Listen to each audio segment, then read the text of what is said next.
Alright, let's get going. Week 8, day 2. Let's do this. Check the quiz. See how you guys did on that.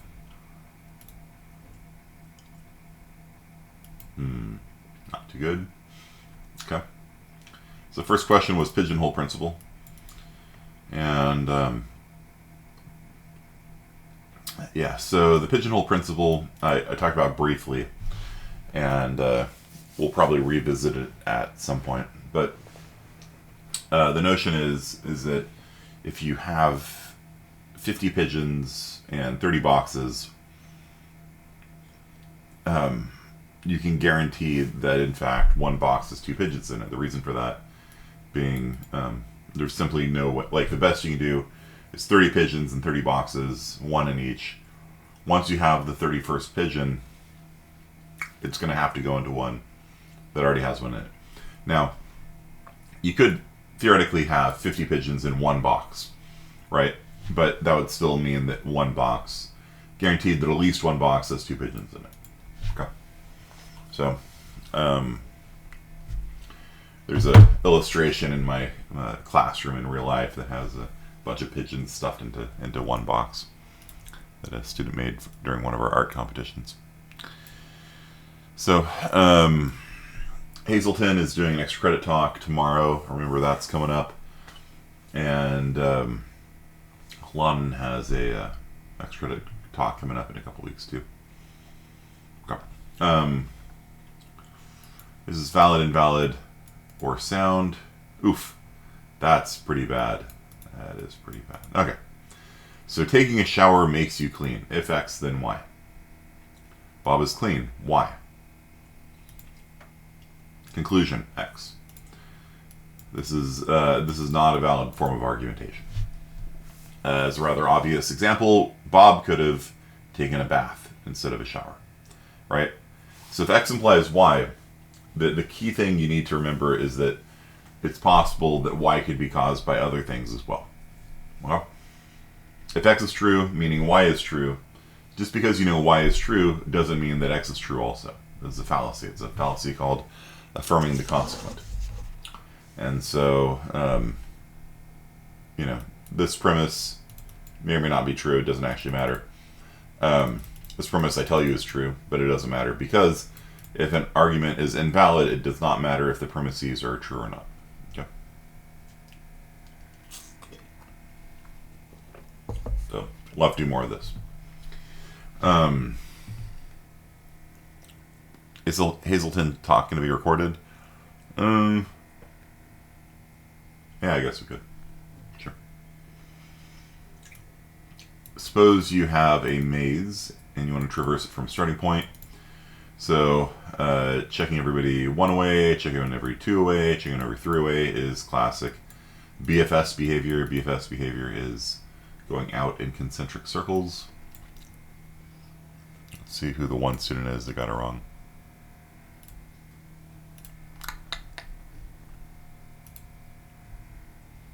Interesting. Okay. That's a DFS instead. Yeah. DFS would be if you're traversing a maze, you go to the left, and if you ever get to a fork, you go to left, and if you ever get to a fork, you go left, until you dead end, then you backtrack to your last fork, and then you go right instead. Okay. So we'll have to do more of this. And then we'll do more graph theory.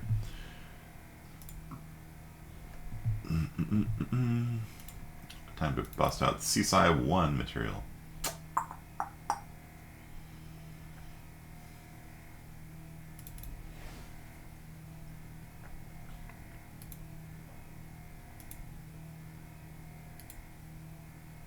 We did all these, right?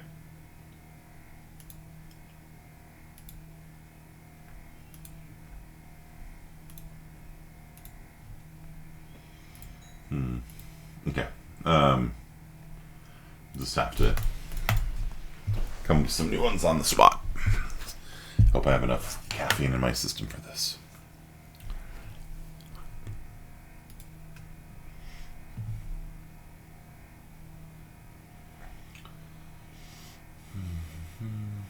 CSI 1 covers the same topic here. Actually, this is pretty useful. So when you have an implication like an if-then rule, which comes up a lot in computer science, there's a couple valid ways of reasoning. There's two valid forms of argument, and there's two invalid forms of argument. Okay. So there's something called modus ponens and modus tollens. I've heard it pronounced toyens. I don't know why. My professor called it modus tollens. The form of modus ponens coffee.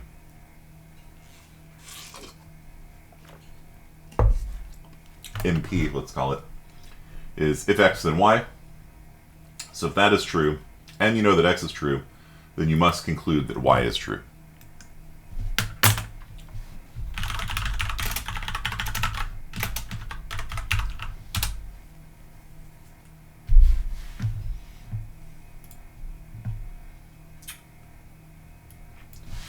We just go into Wikipedia, copy and paste it, and really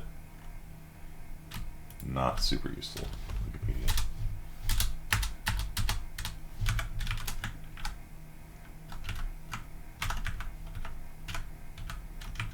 Give me the question mark. The question mark Wikipedia.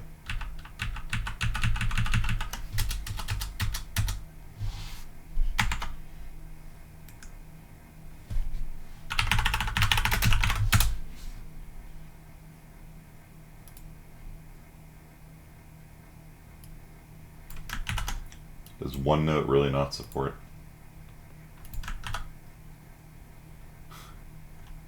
Just give me the text. There we go. Thank you. Okay.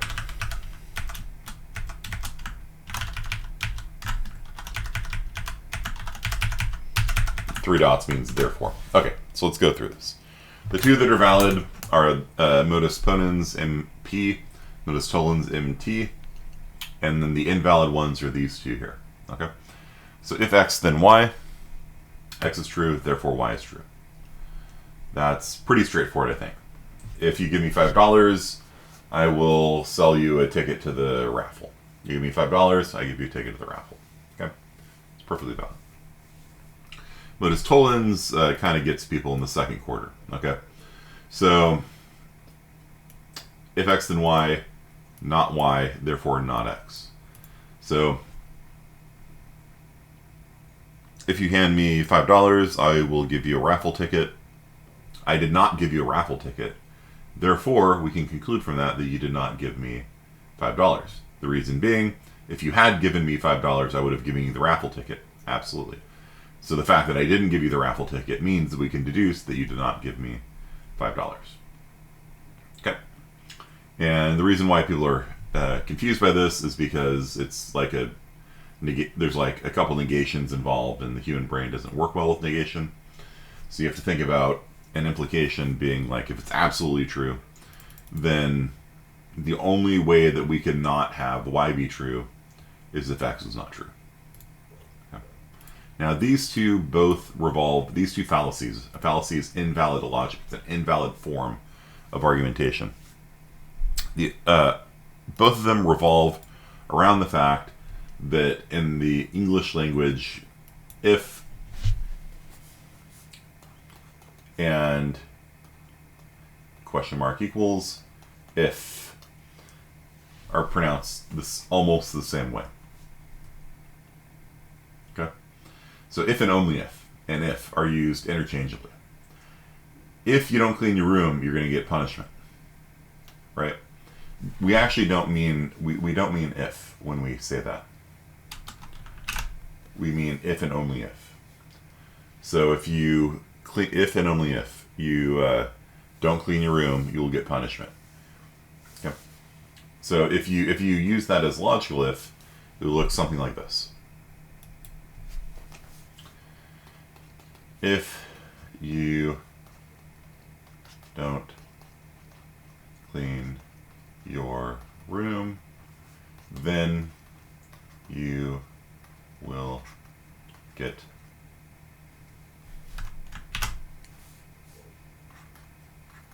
punished. This part here, x. This part here. Why? Think about how odd it would be if you tell that to your kid, or they tell it to you, whatever. So you tell it to your kid, and your kid cleans the room, and you punish them anyway. Like, they'd be like, but you said if you don't clean your room, you'll get punished. I clean my room. Yeah, I didn't say what would happen, says the logician parent. I didn't say what would happen if you did clean the room, because that's absolutely true.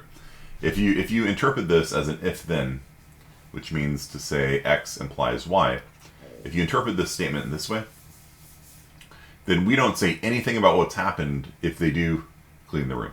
All we say is that if you don't clean your room, you're absolutely 100% going to get punished. I didn't say anything about what's going to happen if you do clean your room. And this is why the English language makes it hard for our logic brains to work. Because the logician parent would be well within the right to punish the kid anyway. Sorry, go to your bed. Time out. But I cleaned my room. I didn't say what would happen if you did clean your room. Time out. 15 minutes. Think about what you did. But I didn't do anything wrong. I know. But you said if you don't clean the room, you'll get punished. I know. I didn't say anything about what would happen if you did. Go to your room, think about what you did. So in English, oftentimes we mean the biconditional instead, which is X implies Y and Y implies X, also known as if and only if. All right.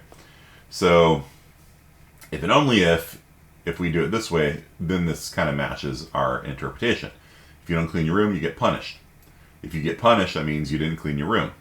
Like, it works both ways, right? And if you get punished, it means you didn't clean your room. So if they did clean the room, you can't punish them, because getting punished implies you didn't clean your room. So if they did clean the room, they can't be punished. And so in English, these two terms are ambiguous. And we typically indicate the difference between them by stressing the word if. If you don't clean your room, you're going to get punished. Okay?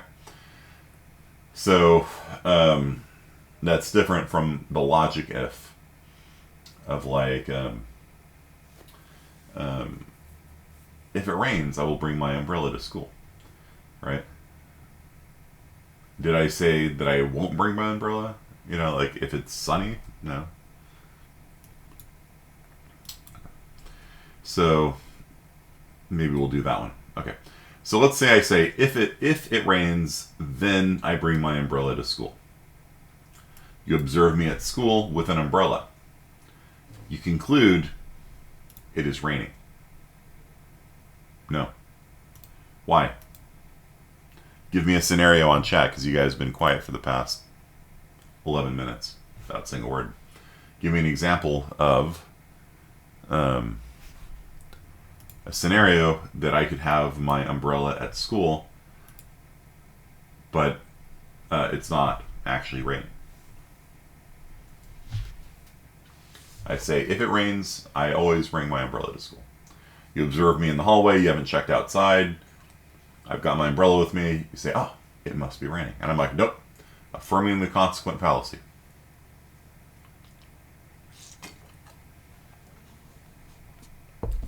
Using it as a prop for a drama class, yeah. I'm singing in the rain, just singing in the rain. What a glorious feeling, I'm happy again. Cosplay, yeah, sure. Could be Halloween, right? I could be like one of the Kingsmen, right? Mary Poppins, sure. I might bring an umbrella to school if it's sunny, just to keep the sun off my face and preserve my beautiful complexion, right? So all I've told you is that when it rains, I will absolutely have my umbrella. But, you know, the situations in which I have my umbrella, rain is one of them, but there could be cosplay.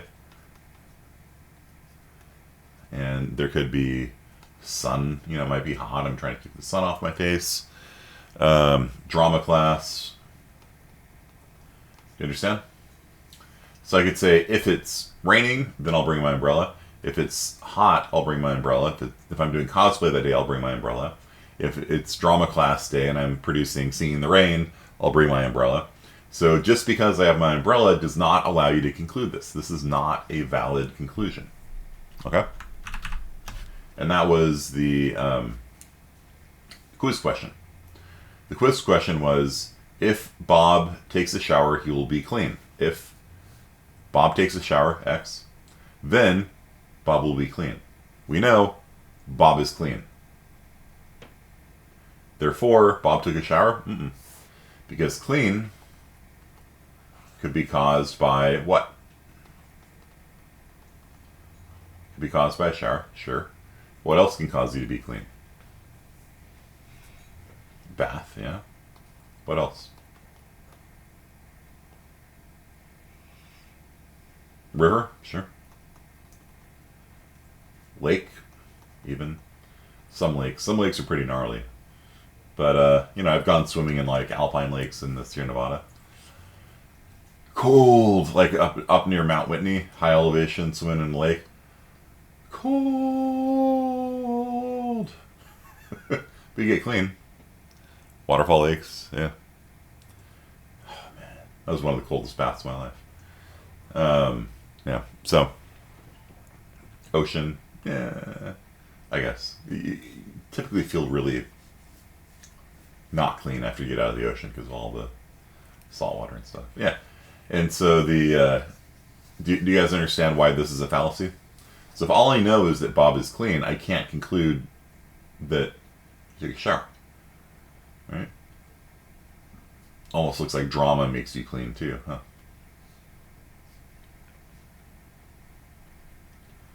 Under my umbrella, Ella, hey. You guys understand? It's like the Ocean Spray logo. Okay. And then denying the antecedent is the same basic mistake is being made. If I say, if you take my classes in college, you will learn how to program, which is, if you work, there's probably a more precise way of saying it, but in general, I think it's true. But if you take my classes, you'll learn to program, right? And then we find out that you did not take my classes after all. Then, if a person says, well, then you must not know how to program. Do you guys see why that's a fallacy? Know how to program. If you take Kearney's classes, then you will know how to program. Know how to program. And so if I tell you this, and let's say it's true, just broadly speaking, yeah, if you do take my classes and study hard and do the work, you will learn how to program. You will know how to program. And then somebody says, well, I didn't take Kearney's classes. I took it at Fresno State. And somebody says, well, then you must not know how to program. What's the problem here? Can you conclude that somebody doesn't know how to program if they did not take a class from me? Can you come up with another scenario in which somebody could feasibly know how to program without taking my classes?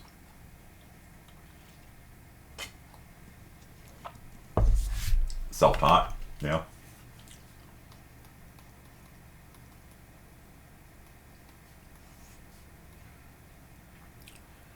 There's a lot of other people that teach programming. Yeah, there are.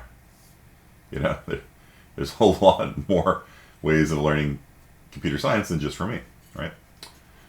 You can take it at Fresno State. Yeah. Take it at Fresno City College. You can take it from YouTube videos. You know. Yeah, Greg. Yeah, exactly. So, do you see why that's a fallacy? If you take my classes, you'll learn to program. Well, I didn't take classes from Kearney. Well, then you must not know how to program. Fallacy. Okay.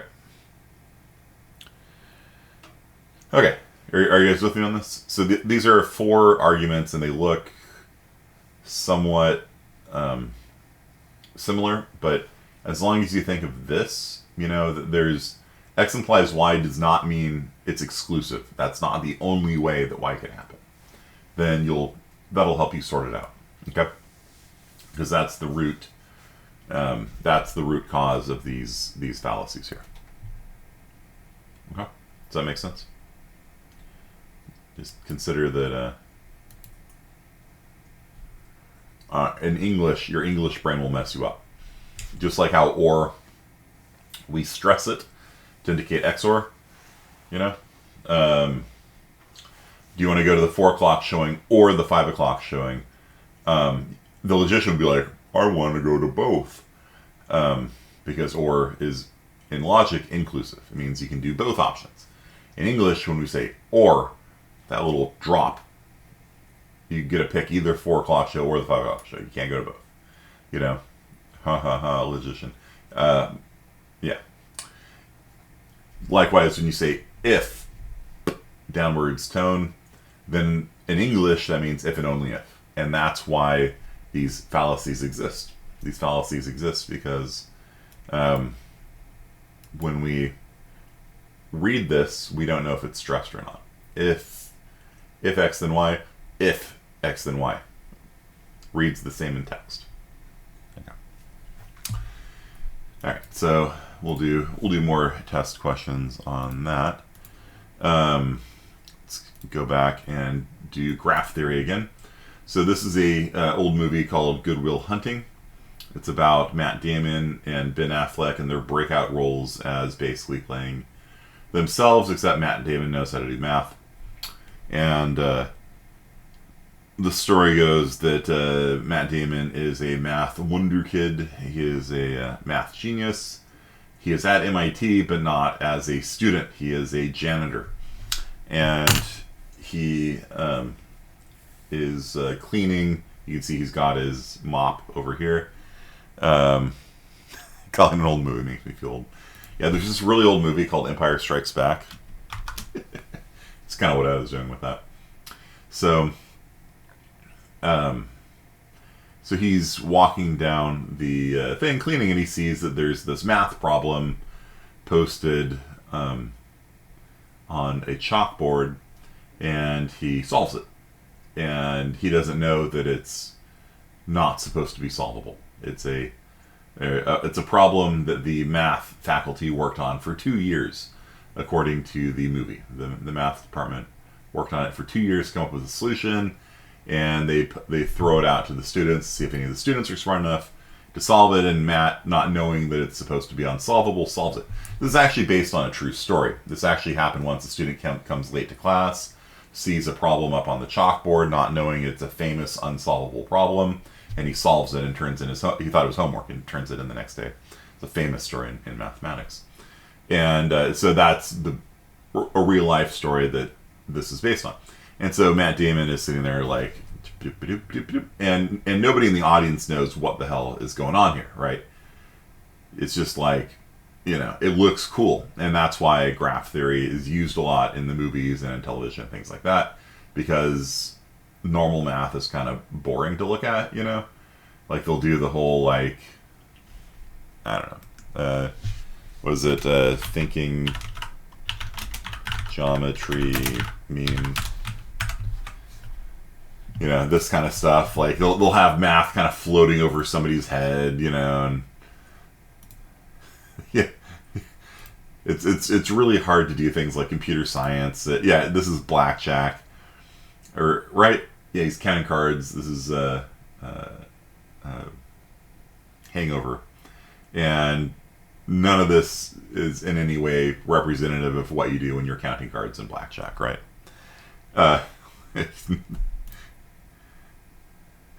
Right. So in Hollywood, they just have the dumbest overlays for thinking about math, and that's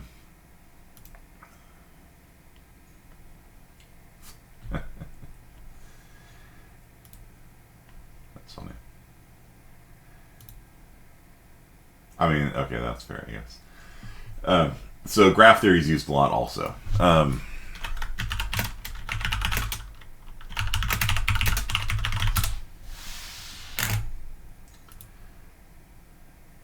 Okay. Given this graph, find the adjacency matrix A. We talked about that last time. The matrix giving the number of 3-step walks, the generating function for the thing, the generating function. Well, okay. So, okay, here we go. Is that it? No, that's not it. That's, I think, the second one. Yeah, and so basically he solves it. The math professors, I'm not going to play the video like I normally do in class because I'll get copyright strike. Basically, he sees it, he solves it. They yell at him like, hey, you can't do that. Get away from there, Vandal. And they chase him off. And he runs down the corridor and hides in a classroom because he's a janitor, he has a key. Professors can't find him. They come back and they stare at it in befuddlement. Like, oh, how could you have solved this incredibly hard and difficult graph theory problem in just a few minutes? You know, and so you can see here, this is the wrong question. This is the right one. How many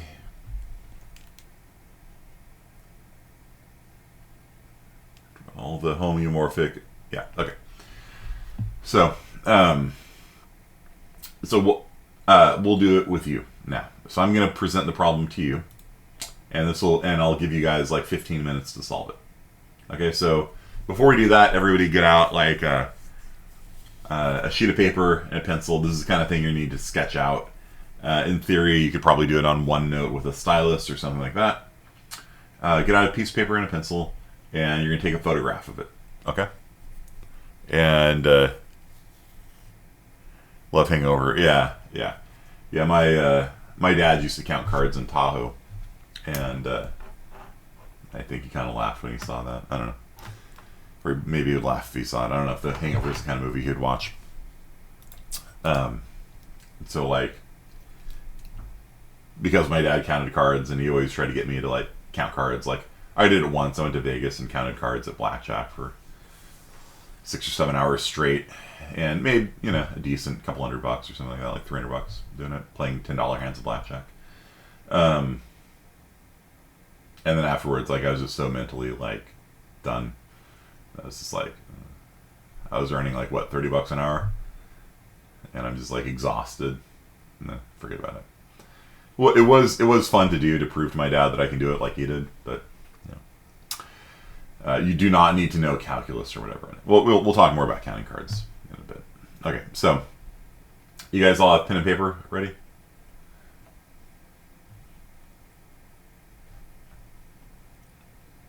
Yes. Microsoft Paint time.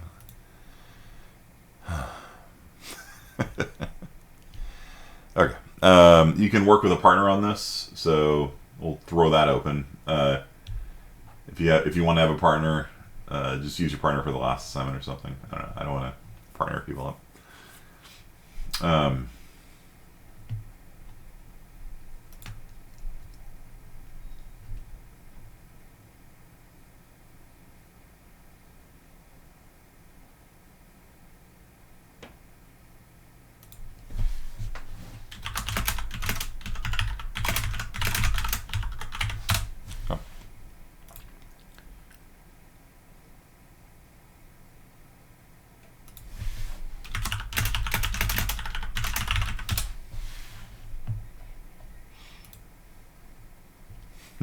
Good try. Okay, so let's explain some terminology first. Yeah, I will not partner with a student. I already know the answer. So let's do some terminology. These dots here are called vertices, right? We talked about that last time. The lines are called edges. The degree, like I said, there's a lot of terminology when it comes to graph theory, and it's not too bad, I don't think. So the degree of a vertex is how many lines are coming out of it. Okay? So what is the degree of number 1 here, Minneapolis, St. Paul? What is the degree of 1? 3 is correct. Okay. What is the degree of 3? It's the degree of 3. Okay. 1, 2, 3, 4, 5. Yep, that is correct. What is the degree of 5? 1, 2, 3, 4. Okay. 4. All right. So you guys got degree. All right. Vertex, edge, degree. Okay. Went over that. Okay. So here we go. Oh, wait. The answer is on the PowerPoint. All right. Nobody look at the PowerPoint. I'll go on to Canvas and see who has downloaded the PowerPoint. I guess I don't know. Don't look at the PowerPoint. It's got the answer on it. Okay, here we go. So you're going to have to come up with a bunch of graphs. And how many are there? 10 total. And they have to follow these rules. There's exactly 10 vertices. There are 10 points on the graph. They're all connected. All vertices must have at least one edge. Okay. You can have no cycles or loops in the graph. Okay, so if we had where'd my stylus go?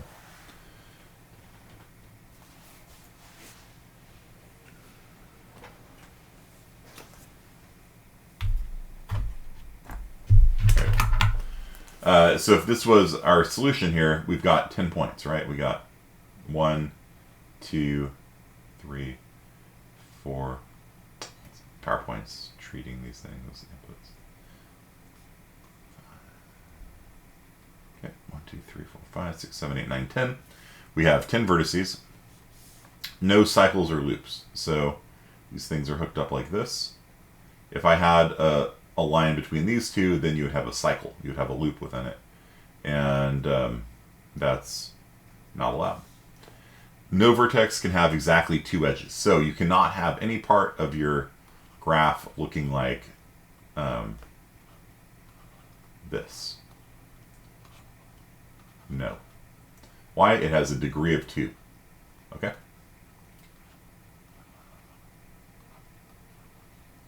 This is a degree of 1. This is a degree of 3. That's okay. So degree of 3, degree of 1, cannot have anything with a degree of 2. Okay? And that's it. How many of these graphs can you make? Let's see what we got here. 1, 2, 3, 4, 5, 6, 7,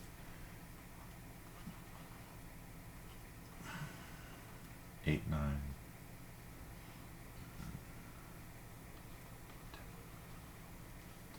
2, 3, 4, 5, 6, 7, 8, 9, 10. Okay. So this is a solution. And remember, the graphs are all, it doesn't matter where you actually draw them, right? So if I drew this graph like this instead,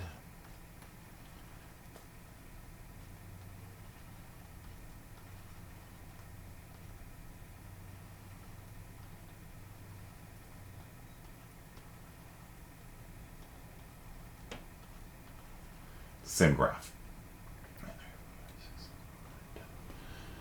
You guys see that? This and this are the same.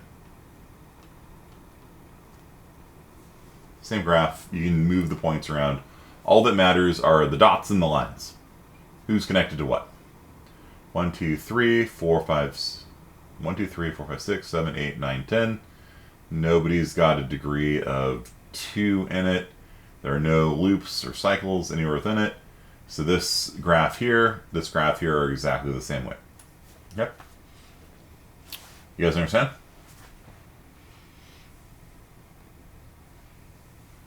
So this is one of the solutions. This is one of the solutions. Okay.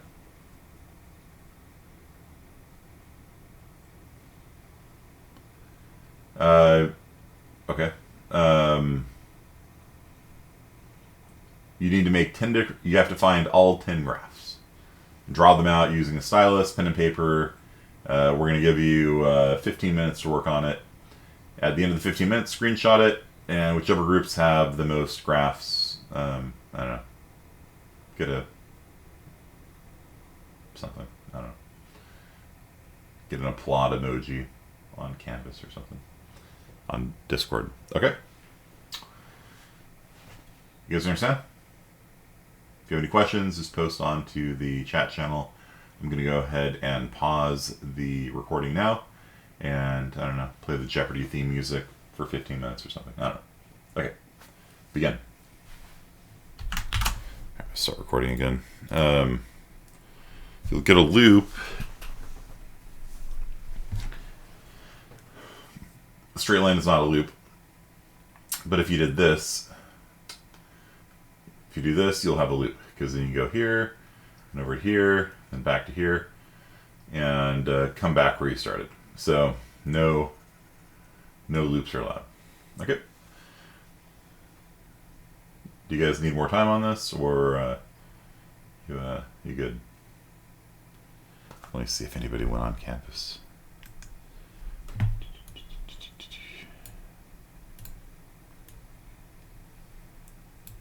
You're at 8? Okay.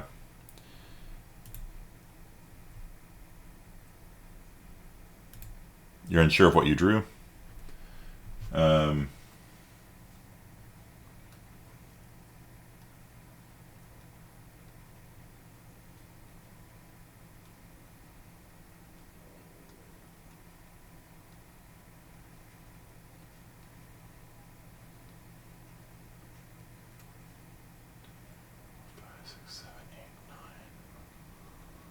Here's another one. Okay. You see how it's different from this one? This one, it forks here, and it forks again.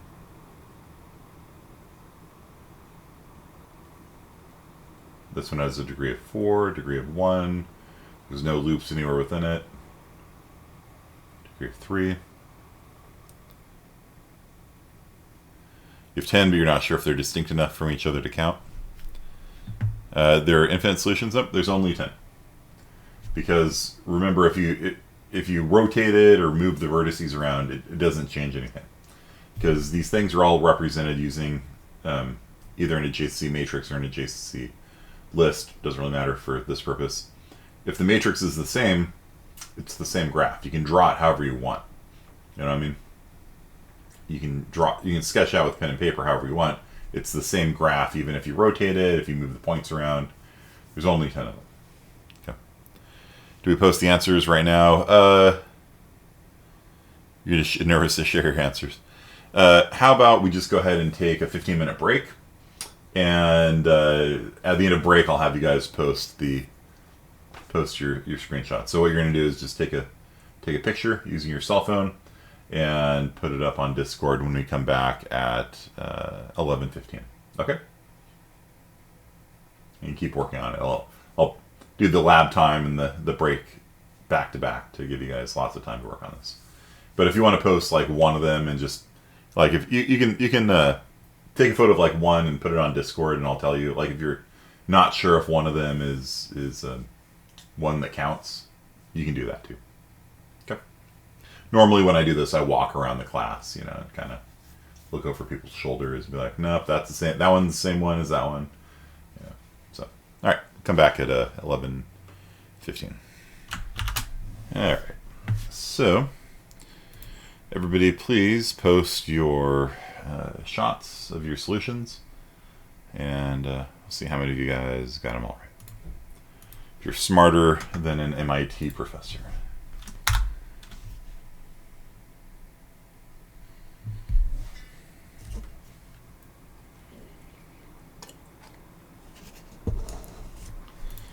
Okay, so Corrente.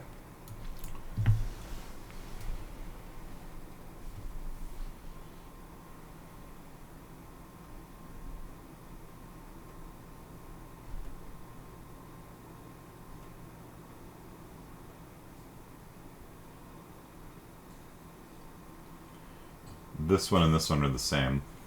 Oh wait, no. That one's different.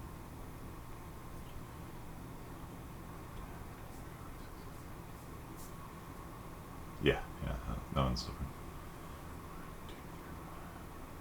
Yeah. 6. Okay.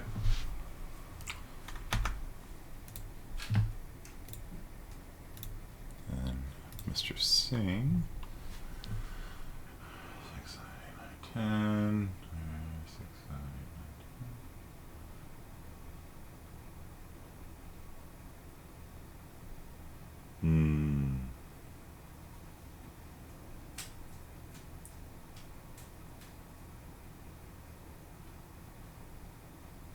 1, 2, 3, 4, 5, 6, 7, 8, 9, 10. Okay.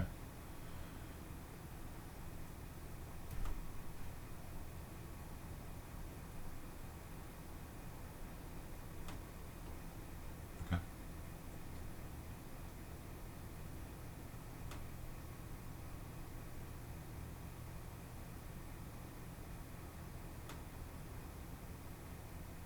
All right.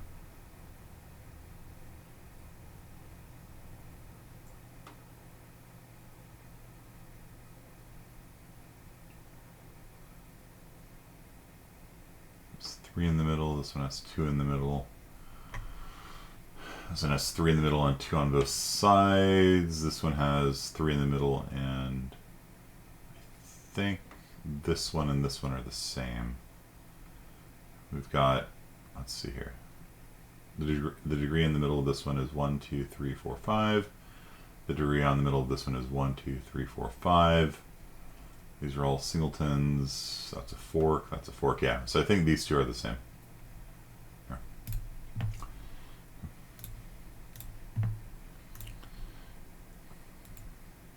MS Paint time.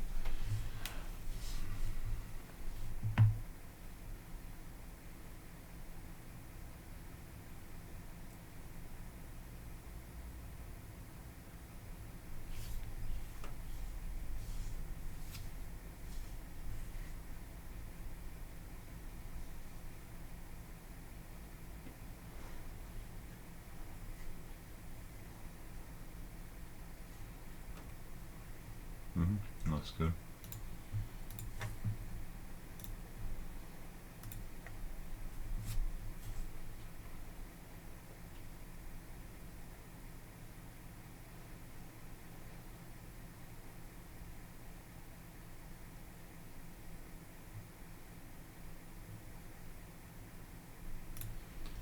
So artist got 4 of them.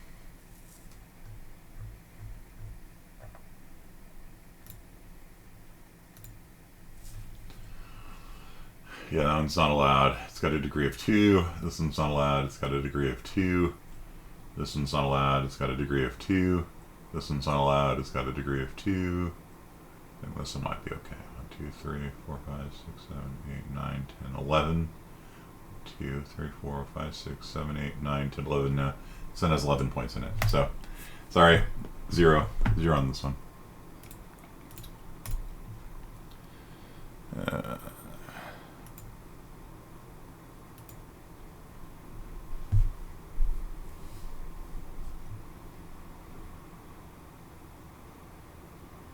No, I'll grade them later. We got more stuff to talk about. Hope that was interesting for you.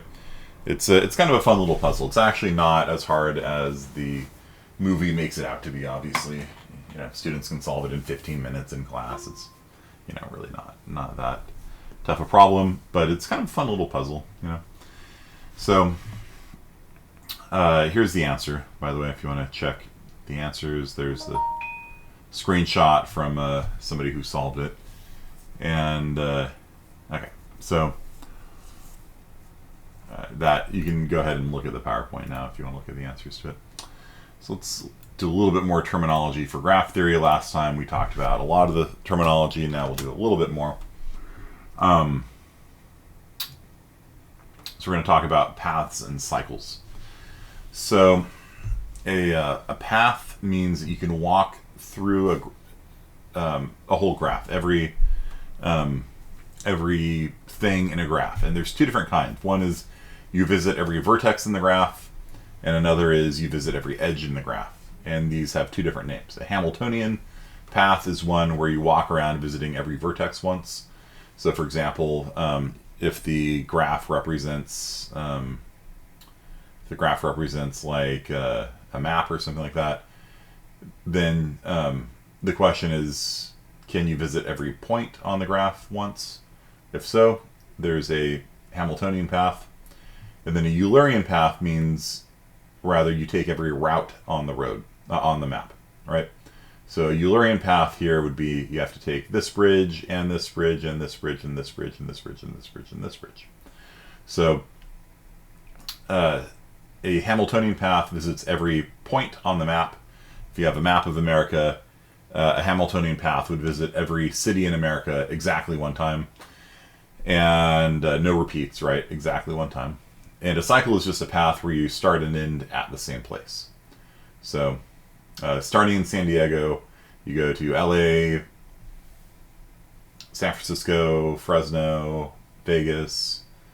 It's a Hamiltonian path. It doesn't really care about the edges so much. I mean, you have to traverse it using the edges, but the path is possible if you can visit every city in America exactly one time, following the interstate system or whatever, the continental U.S. I should say. Visit every state in continental U.S. exactly one time. Okay, so the Eulerian Path would ask instead, can you take every highway in the continental U.S. once? Do you guys understand the difference? So Hamiltonian Path visits every city in America. The Eulerian Path would visit every freeway route segment in America, right? So you'd take the I-15 between LA and Vegas, then you take the I-15 from Vegas to Salt Lake, right? Is it possible to visit every road segment in America on the interstate system exactly one time? Do you guys see the differences? Okay. And so a Hamiltonian cycle is a path where you end where you begin, and a Eulerian cycle is the same. So you make a grand trip across America and end up where you began. Okay, so a little bit of terminology. Let's see if you guys.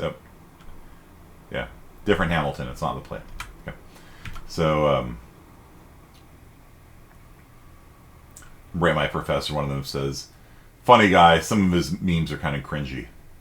So, to which I have to give a disappointed face meme. Okay, so this is a graph. It looks like a maze, but it's a graph actually. We can superimpose a graph on top of it if we would like. So each room is a vertex.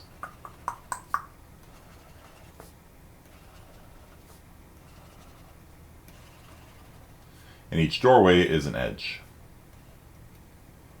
That makes sense?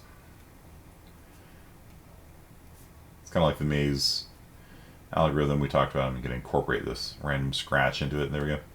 But then there's also one more vertex for just the outdoors. And the outdoors is connected to each of these rooms.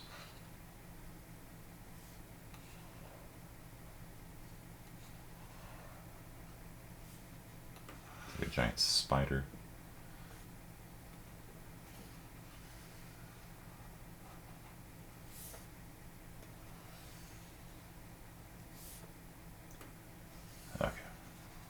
There's our graph.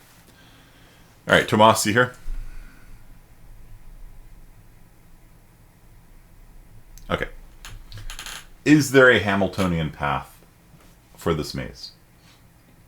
Is it possible to start in one of these rooms and visit all of the rooms exactly one time without repeating yourself?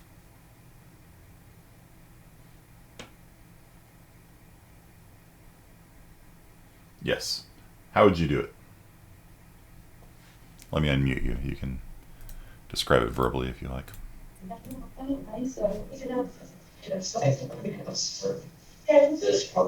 Essentially, it's just everything. Okay, let's not unmute you. That was a bad idea. Just go and type it out. Okay. What's going on? What they doing over there? Can you hear Aaron in the background? Corrente.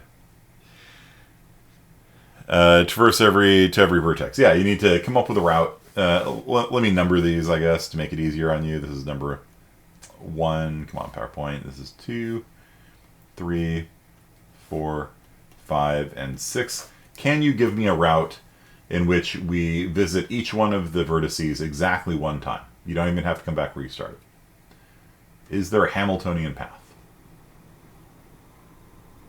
Give me some numbers. How would you solve this incredibly difficult problem? 1 to 2 to 4 to 5 to 6 to 3, and then back to 1. No, we're not doing a cycle, just a path. But yeah, you got it. So starting at 1,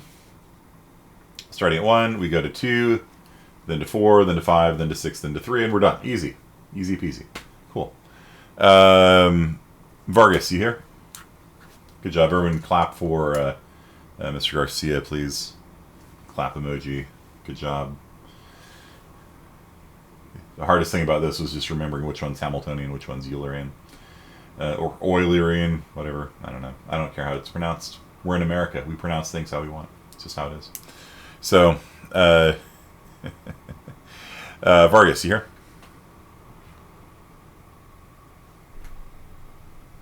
Okay. Give me a Eulerian path. A Eulerian path is going to visit each one of these routes. Each one of the lines need to be visited exactly one time. How'd you do it? I'll unmute you so you can describe it verbally if you want.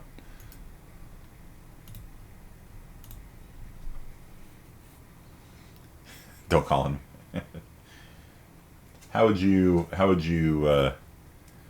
walk through this maze such that each doorway is taken exactly one time?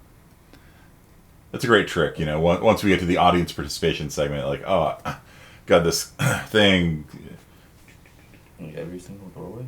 Yeah, you have to go through every doorway exactly one time. So, like, how each one has, I guess each inside one has 4 doors. So each one of those, just once? Each one of those doors. Oh. So we got room 1, which is the outside. 2, 3. I think I might have numbered this differently before. It doesn't matter. 5 and 6. Okay, so where do you want to start? Okay. Not sure if we start outside or inside. Just pick one randomly. It's not going to matter. I'll just spoil that for you. I think we'll start outside at 1. Okay, we'll start in 1. What door do you want to come in through? Thinking maybe 2. Okay. Actually, now. Doesn't matter which door, right? So, which way do you want to go? You want to go back out? You want to go to 3 or 5? Let's see.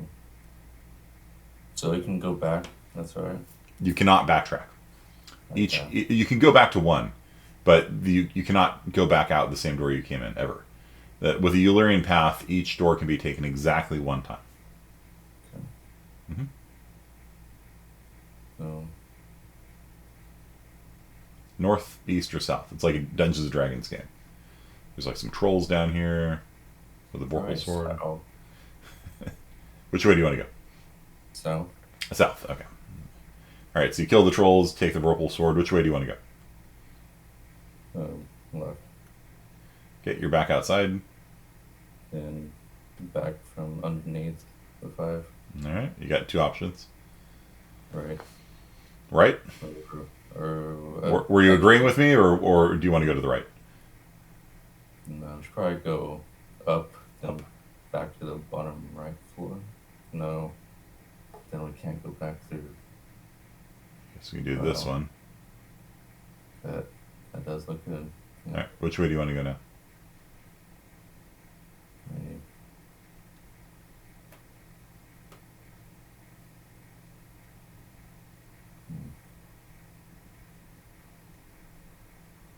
So I'm concerned about the 5 and like direct middle. You should be concerned. Yeah. I don't know how we get through that one. Because we can't go through the bottom one again. Which way do we go? I guess through 3 again. Okay. Now which way? I still don't see a way through the middle of 5. Yeah, you'll have to finish going through this doorway here. You're gonna have to. That's gonna be that has to be. Okay. Okay. Then. Because once you go in there, you're stuck. Looks like we could just go right then. Okay. Up through 4.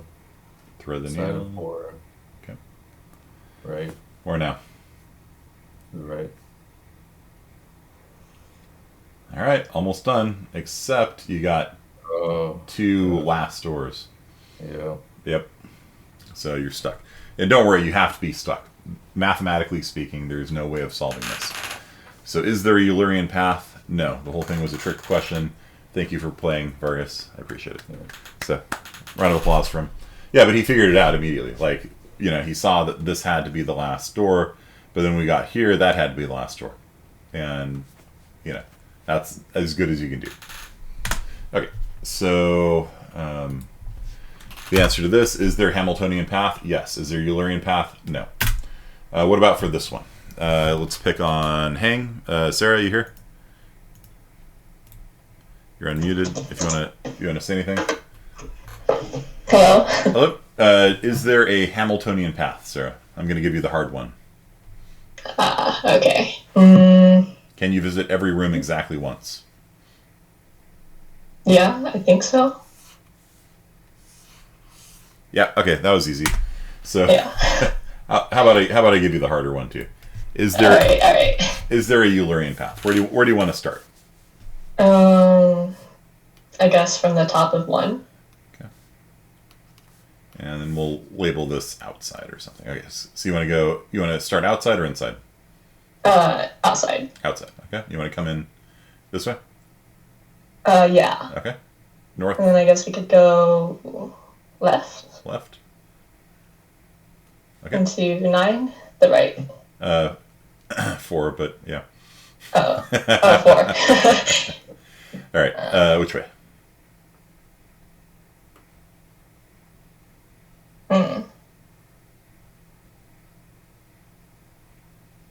You could go back up into the first room, right? You sure can. Yeah. And then go right? Okay. Uh-huh. Yeah, with the Eulerian, you just can't repeat any of the edges. Okay. Mhm. And then I guess up. And then down to 3. Okay. And then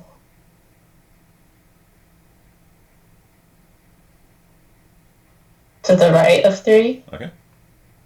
And then to the left of 6. And then up to 3. Left of 2. And then left of 5. And then down 4. Okay. And then up 5. Right. And then down. Well done. Well done. Everyone round of applause. Good job.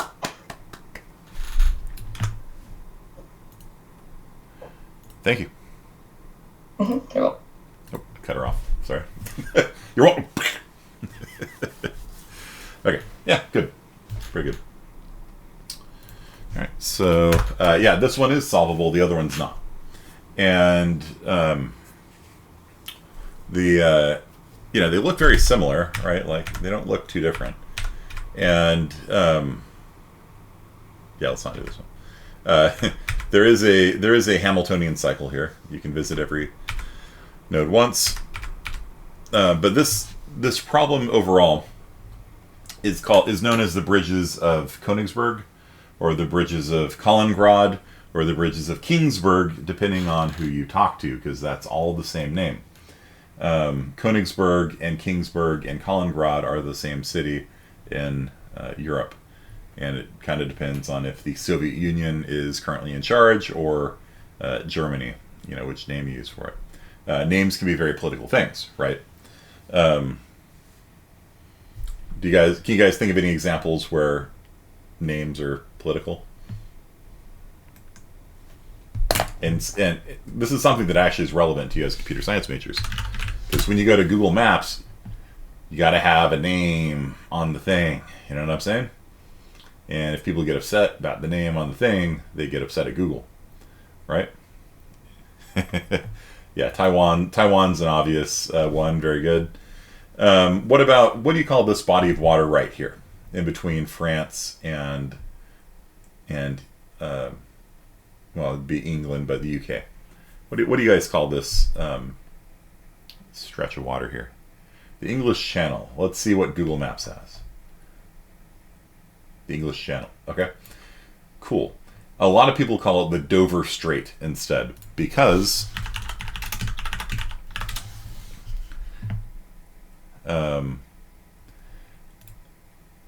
because they don't like referring to it as the English Channel because it implies that England owns it, right?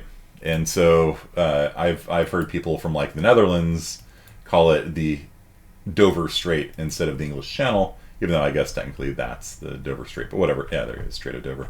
But they refer to it as the whole thing because they don't like making it sound like England owns it, right? So that's one. Let's see, where is Kaliningrad? There's Kaliningrad right here, and so this is Konigsberg. Our discrete math thing for today. The topic is called the Bridges of Konigsberg. Note that this is part of Russia. Did you know that? This is part of Russia. Russia's over here. This is part of Russia. Here's Poland, here's Germany. Russia's over here. This is part of Russia. Burma, Myanmar, yeah, that's another one. I love how people are like, hey, that water, we own it. Yeah, well, I mean, that was the thing, right? Like, if you want to talk about owning a strait of water, here's Denmark, right? So Denmark is this area over here. You got Holstein and stuff like that in here. Guess what? Here's their capital, and here's where a lot of the world's shipping goes through. Okay? And there's a really small strait right here, and there's a fortress here. What do you think that fortress was for? And this is also the castle where Hamlet was set by Shakespeare. You didn't know that. What do you guys think that castle was built to do? And there's a castle over here, too, on the other side. This was owned by Denmark until Sweden took it into war. Our water, that's exactly right.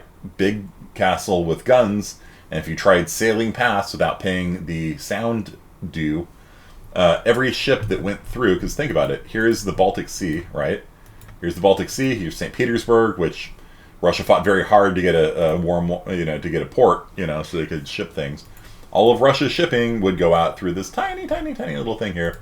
There's a couple other, the Great Belt and the Little Belt over here. Guess what? They had forts over here as well. And you had to pay the sound due. So the Danish government was funded in large part by just taxing all of the ships that went through this little stretch of water here. And if you didn't pay it, they would shoot you. And they would take a percentage of all of your... you would have to unload your ship on one of the ports here, and you'd have to declare the value of it. You'd have to say, my cargo is worth 1 million, kroner or whatever. I don't know what they use there. And you would have to pay like 10% of it or something, or 5%. I don't remember what the exact percentage was, to the Danish government. Now you might be saying, well, why wouldn't they just say, oh, my thing is worth, $5, right? Because the Danes had a thing that said, if you declare your cargo worth $1 million, we can buy you out for $1 million. So while your cargo is all sitting on the dock, if you say, my cargo is worth 5 cents, we will hand you 5 cents and take all of your cargo. And so if you underdeclared the value of your goods, a merchant in that town would simply buy your entire cargo and send you back home empty-handed. So they were getting taxed, yeah. And the Danish government was funded in very large part by that sound toll due. Okay? So, yeah. Other areas, what do you call, a little history lesson for you. Sea of Japan, the East China Sea, right? Right? This is China Sea. It's the East China Sea. This is the Sea of Japan, right? So, yeah, these are, is it Chinese New Year or is it Lunar New Year? Like all these things are political. And, this is a computer science class. Somebody has to put a name on these bodies of water. You know what I'm saying? Like all of these things get named, and they become overstate value and hope they buy. If you overstate the value, then your taxes go up. Right, because you have to pay 10% of your cargo. So if you have $1 million on cargo and you say it's worth $2 million, then you are going to pay an extra $10,000 in taxes. So it's a very clever system, honestly. It's a very clever system, and I think they ought to maybe do that for in America too, right? Like when you tax people, if you have an asset tax, which we don't really do very much of, just if you underdeclare it, just let the government buy you out for whatever you declare. So here we've got Koningsberg, Kingsburg, Kaliningrad, whatever. And there's this guy by the name of Euler, E-U-L-E-R, Euler, whatever. And every day he would go for a walk. And he would start like maybe down here in B. It doesn't really matter where he starts. And he would go for a walk to keep up his health, his constitution.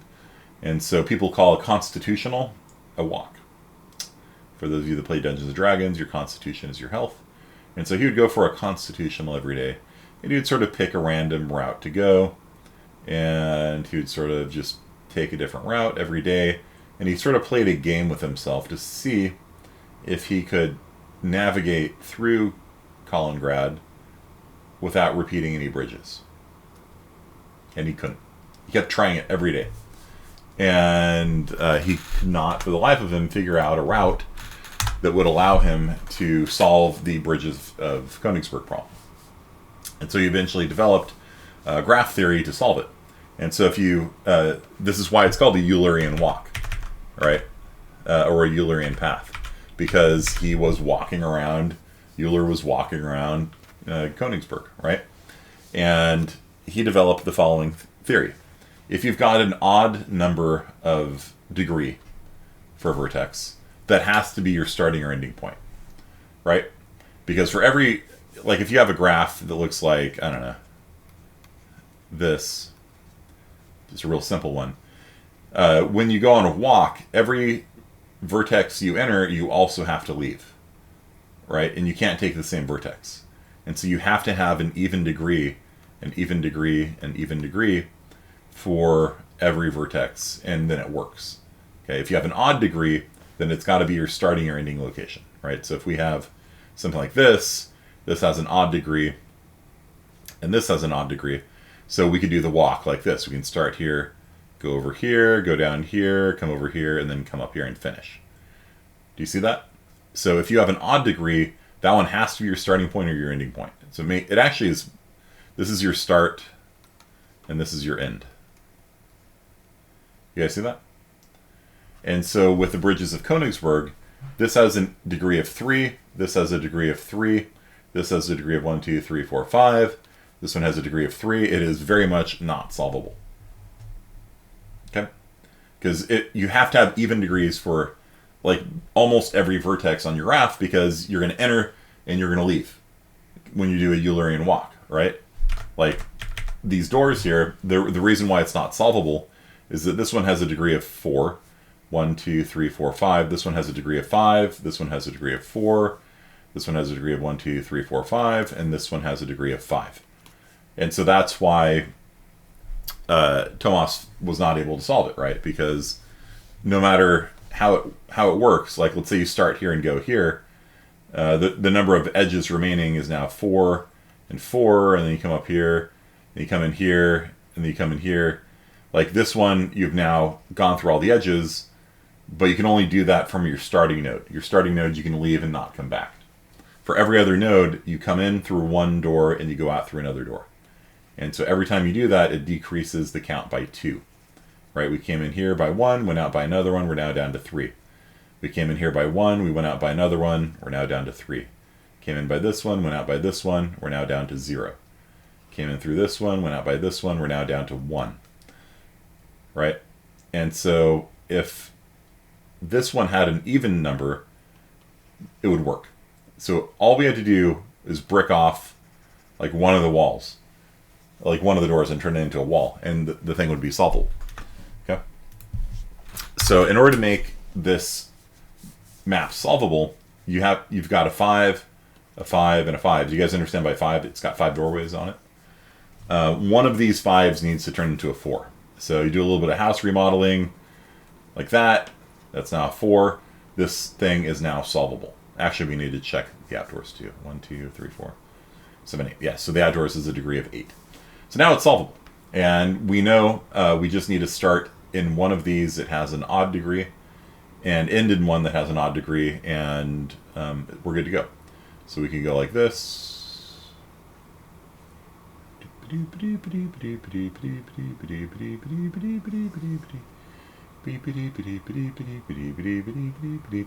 we're done. Okay.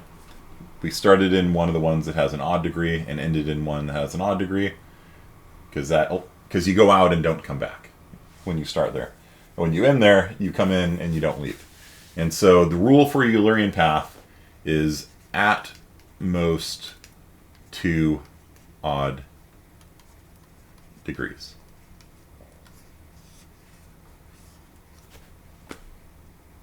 Okay?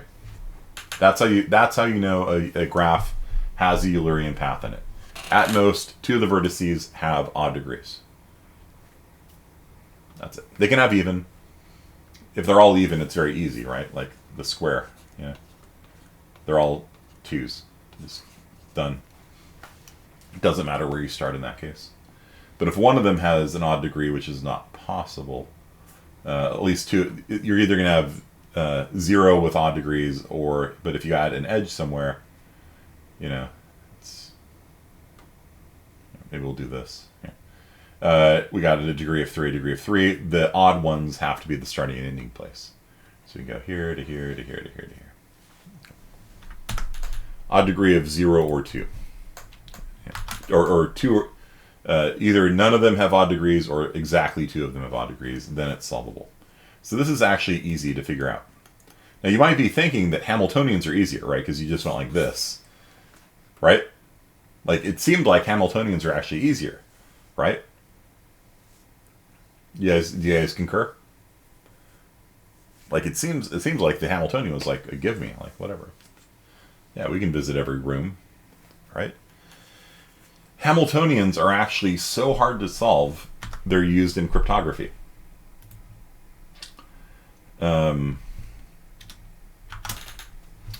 Here's a graph. Is it possible to visit every node exactly once? Dang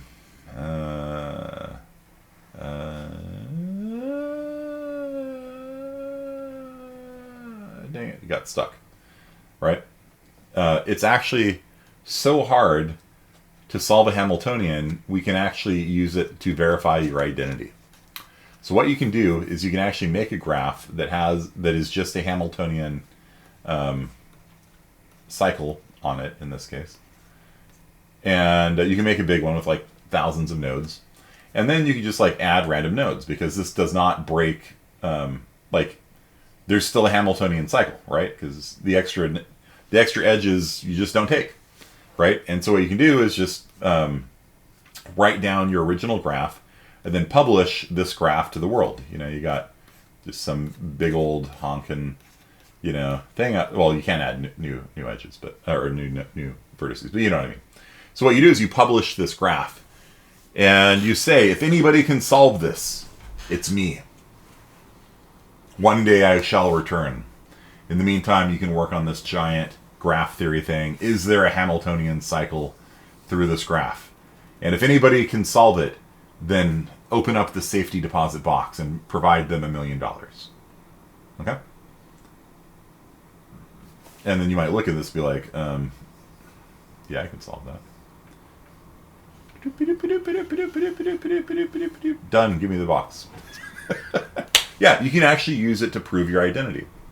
You can actually use it to prove your identity. You make a big 1,000, 2,000, million node graph that is just a Hamiltonian cycle, and then you just add distracting edges to it. Because in the solution, you just don't take the distracting edges. But to solve it, it becomes like exponentially hard. And so anybody who can solve that puzzle is you. How long would it take to crack it? It is an order, I believe solving a Hamiltonian cycle is order 2 to the n. Just off the top of my head. Let me see. Big O Hamiltonian cycle.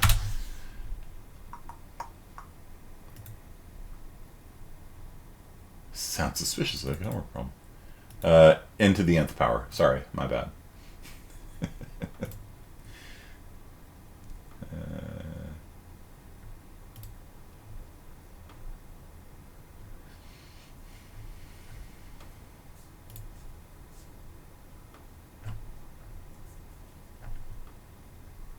hottest Hamiltonian cycles.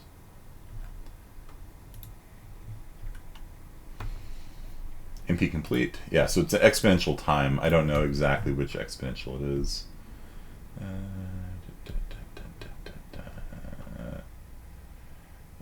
N squared times 2 to the n. Okay, so yeah, not too far off. So every time you add a new vertex, it takes twice as much work as before. And so you can overwhelm even the most powerful computer systems by just making n equal to, like, 10,000 or something. You just make... It's very easy to make a graph with 10,000 nodes in it, right? You do this. Node 1, connected to node 2, connected to node... Like, it's super easy to generate, and then you just sort of randomly toss confounding edges in there. And then you present that on the internet. It's not even that big a problem. It's just 1,000 vertices and a certain number of edges. Here's this puzzle, and you can only solve it once, because once you've solved it, then it's been solved. The answer's out there. But you can just be like, you meet somebody in a trench coat in a parking structure containing Nixon's secret tapes. You're like, here you go, and I'm going to attach a graph. If anybody can ever solve this Hamiltonian problem, you'll know it's me again. And so they don't even have to know your face. They don't even have to know who you are. And then they can come back 10 years later and be like, here's the answer. It's me again. I want royalties for your book. I don't know. And by the way, here's another Hamiltonian problem for you to solve. And so, you can use that as a proof of identity. It's kind of cool, huh? Are you gonna get a cryptography homework for Hamilton? Nah, we're gonna do other stuff. So that's all I want to say about graph theory today. Let's talk about your homework assignment, because the Facebook is due on Tuesday. So some of you were having technical questions about it. One really important thing we need to talk about is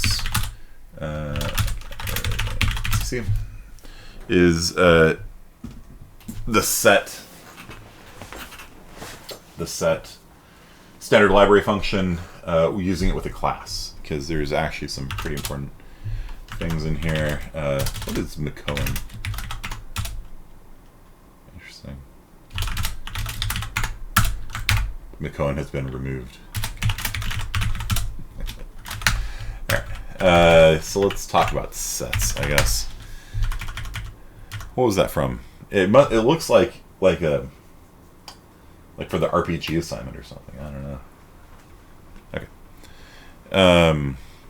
So let's talk about sets and classes. So let's make a class here. Class person, and the person class will have a name, address, and a long social security number.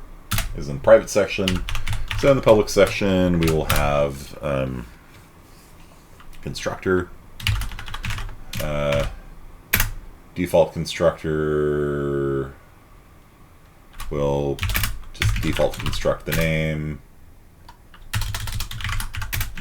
the address, and the social security number.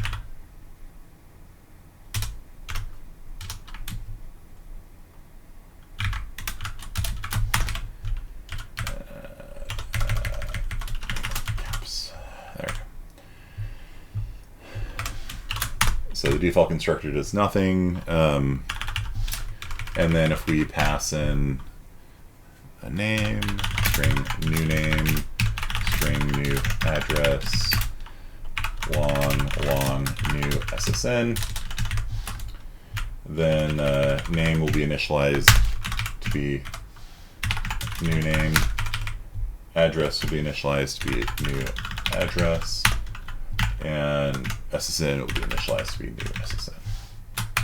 Okay, so we got a constructor. Do we need a destructor? Nope. The default destructor will work fine. Okay. All right. So here we go. Why'd you put a delete for the default constructor? I don't know. There's probably a reason for it. So,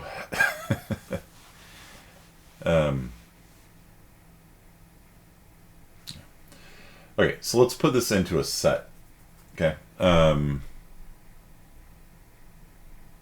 I And maybe I'll do some overloaded operators for it. So friend, OStream, ampersand, operator, double left arrow, which will take in OStream outs, and a person, it's an output, so it should be const person by reference P. And so we will do outs, we'll output the name, we'll do this name, p.name. Are you guys familiar with like a overloaded double left arrow operator? You guys know what that's all about? Name address. Let's do a new line for each one.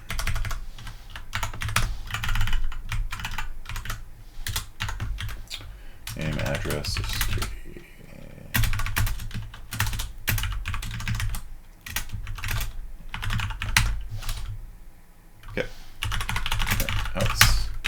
okay, so that'll allow us to output a person, and then we'll just do the same for the iStream operator double right arrow. So if we want to read from the keyboard into a person, we can do so using this operator here. It'll take an iStream by a reference named ends, non-const, because we're writing to the person, a person named P, and we will say ends into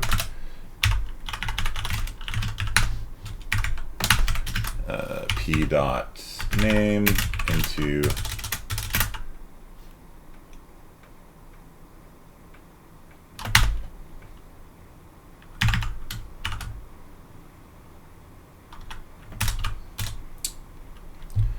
this P dot name equals read. Please enter a name. Do this interactive stuff. Maybe not the best approach, but it'll look cool. Please enter an address, and then p dot send is equal to read. Please enter send. So we're reading a name. Address does it not like that?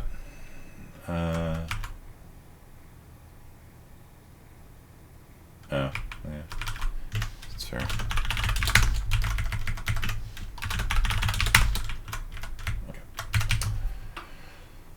Okay, so reading a name, address, social security number using my read function instead of cn. So it'll prompt the user.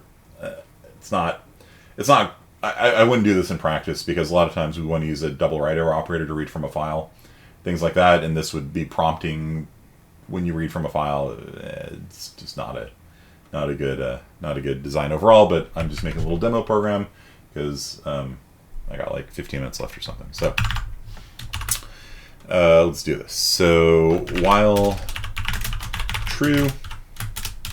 Oh, and then if we want to put this into a set, we're going to need to have what operator defined. What is the king of all operators, or the queen of all operators, because technically the queen in chess is more powerful than the king. What is the queen of all operators when doing C++? Yes, the less than operator. So we need a Boolean operator less than, and we should have get and set methods too, huh? Okay, so the less than operator will take in a const person by reference P1 and a const person by reference P2. And how should we sort it? Are we going to sort by name, by address, or by social security number? What is the primary key? That's what I'm asking. What should we enable searching the database of peoples on? Are we primarily going to be searching them on their name, on their address, or their social? Spaceship operator, yeah, that's spaceship operator is fun, but we don't need it for this thing. So security, that is the correct answer. Very good, because SSNs are unique. They have to be unique under the law. and unless they change it and allow duplicate SSNs, because we're running out. So for now, though, the less than operator should compare on the SSN, because you need to have a unique key in a set. So we're just going to return P1 less than P2, and I left off dot SSN here. Okay, so some of you on the De Morgan assignment, what do you not like here? Let's make this a friend also. Some of you on the De Morgan assignment said if P1 SSN is less than P2 dot SSN, return true, else return false. Note that you can just do that instead. You guys see that? These two lines here, if something's true, return true, else something's false, return false. Way too verbose for most people. Just return that. Because the comparison operator returns a Boolean. True or false. Okay. So that's a little computer science-y stuff there. Okay, now we need to have get and set methods. And we should be good. One of the nice things about C# is it can generate getters and setters for you. C++ doesn't do that. Because why would it? So we're just going to have to turn our brain off for a second and do some getters and setters. So string get name, return name,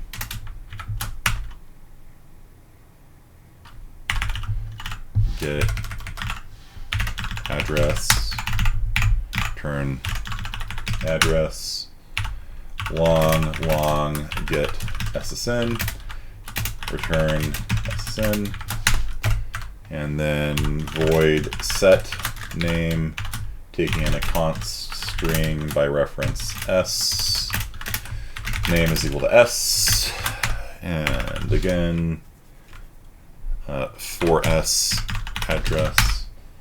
I'll come over here and hit dot. There we go. Void set.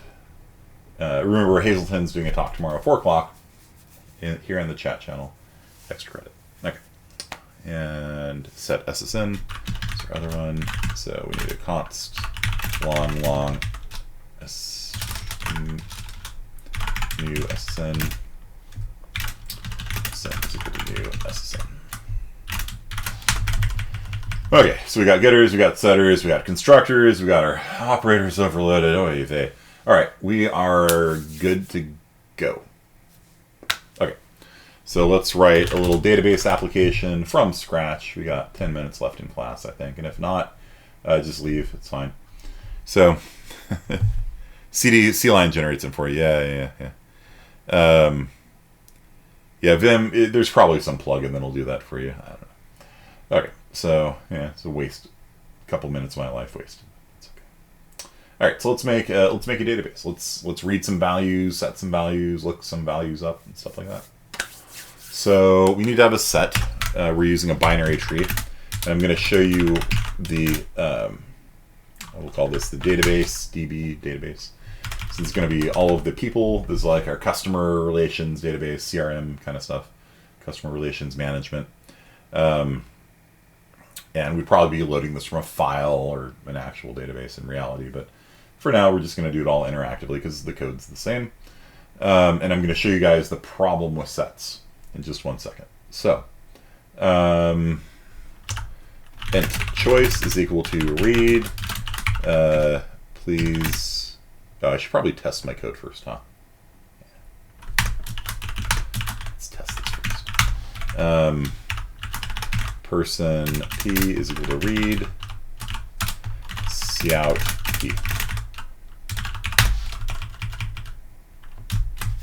guys understand why this works? Because we got the overloaded operators in it. Let's try this out. Please enter name, Bill.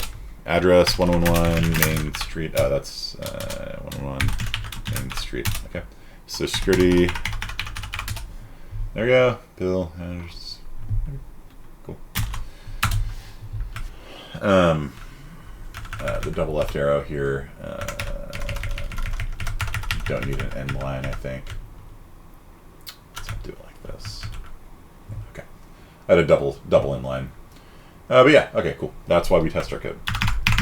All right, so we're gonna ask, please, please choose an operation. Insert a person. Update a person. Delete a person. Quit.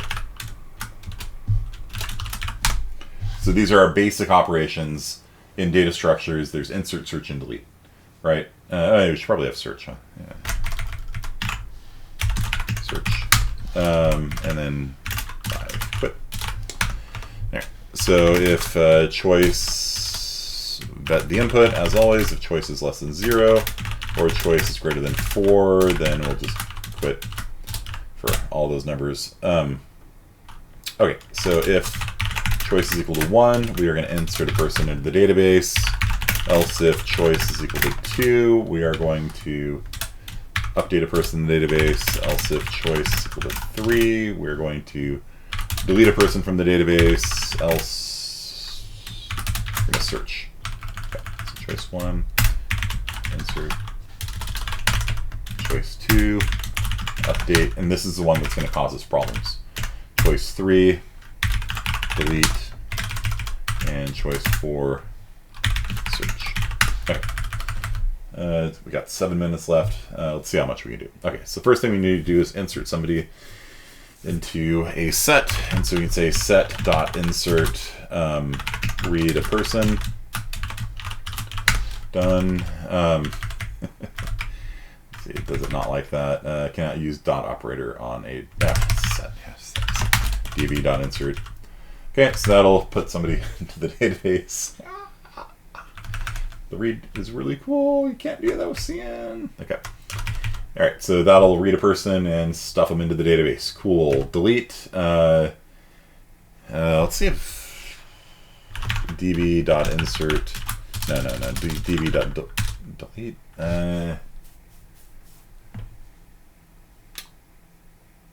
What is it called? Is it delete? Erase? Yeah, that's the other one I'm thinking of. Set erase, C++. Can it take a key? I think it can, right? I think it takes either an iterator or a val. Yeah, okay, good. Erase. Yeah, good. Yeah, you can take either an iterator or a value. That's what I was looking for. Right. So db.erase. You don't have to do a find and then an erase. You can just call erase directly. And we will call read long. Please enter the SSN to delete.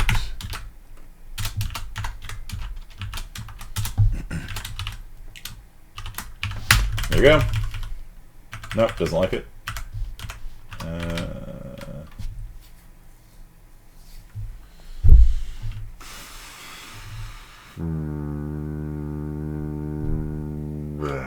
Okay. I think it takes it by const reference, so we'll have to do this. And then db.erase. No, doesn't like it still. Oh, it's not. Still doesn't like it? How much time did you put in the read library? I don't know. Not too long, actually. Let's see here. Oh, it's a person. That's why. It's a person. Right. Okay. It's a person. Yeah, right. Okay, that's why.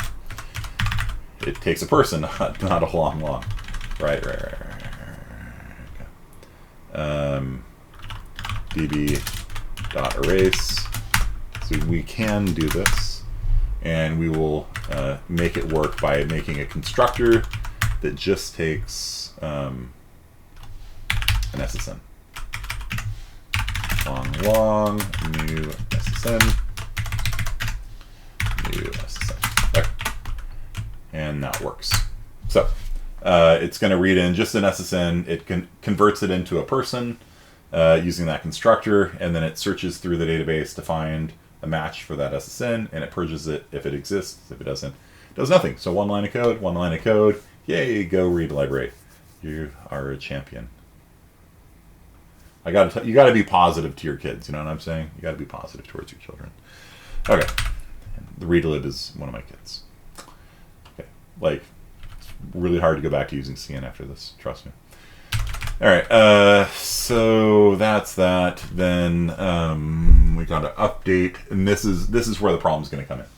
We should probably have like a print the whole thing kind of thing. Yeah, let's do that too. So 5 will be print database, and then 6 will be quit. Okay. So else choice equal 4.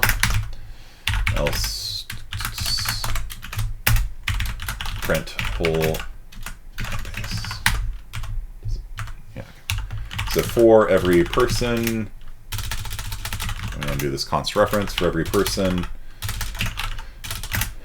For every person in the database, see out that person. Good. Single line of code, print the database. Let's test this out before we move on. And again, if anybody needs to leave at 12:15, I'm not going to stop you. So we need a new line on that. There we go. That's how you test your code. All right, so let's insert a person, name, bill, please enter an address, Main Street, SSN 2345678 Then another person. This one's called Alapizco. And his address is 123 A Street. Okay. And then let's print the database. There we go. So Alapizco has a lower SSN, so you can see that it sorts that ahead of me. Now let's delete a person. There we go.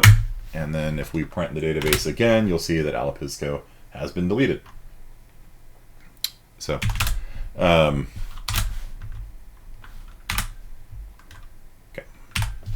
Oh, and 0 did not quit. Yes. There we go. Okay. So, yeah, that was another bug. Always test your code. All right. So that is a single line to add to a database, single line to delete from the database, single line to print the whole database.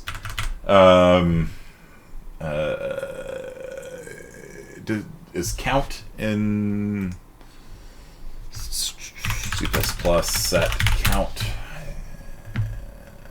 Is that in? See, they add these at different versions of the thing. When were you introduced? I guess it's in there. Okay. So use count, and then you do this. So if database.count read long, please enter an SSN.